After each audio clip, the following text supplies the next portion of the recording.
wanted to chat a little bit about labor unions and how they work to improve the lives of workers and their families. So a labor union or trade union is an organized group of workers who unite to make decisions about the conditions that are affecting their work.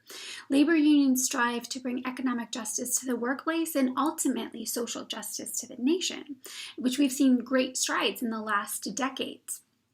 Now, there are over 60 unions representing over 14 million workers throughout the country. No matter what work you do, there's a union that represents that work. There's a union for teachers, there's a union for miners, there's a union for engineers, there's a union for plumbers. You name it, you'll probably find a union out there. Now, all workers benefit from the unions because unions set that pay standard and the workplace protection.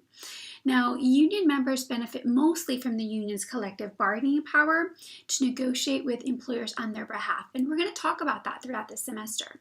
Now, this basic right gives the union member more power than if they tried to negotiate as an individual.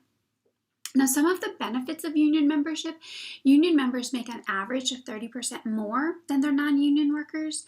92% of union workers have job-related health coverage versus 68% of the non-union workers.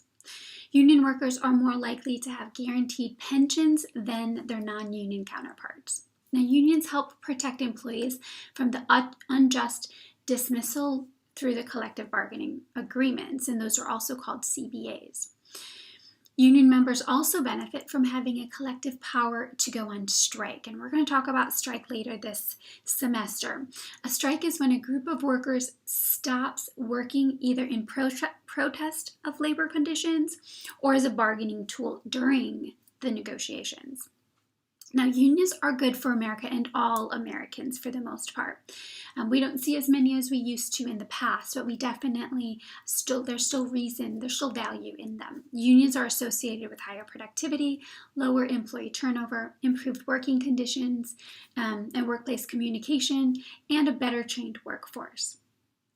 Now, there's a substantial amount of academic literature on unions as well, and the benefits associated with them, such as economic growth, productivity, competitiveness, workplace health and safety, just a variety of different topics. Now, unions work like a democracy. They hold elections for officers who make decisions on behalf of the members, giving workers more power on the job. A local union is a locally based group of workers with a charter for a national or international union.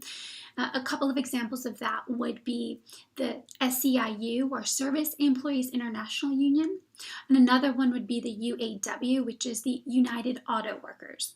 A local may include workers from the same company or even the same region. Now, additionally, unions set a standard.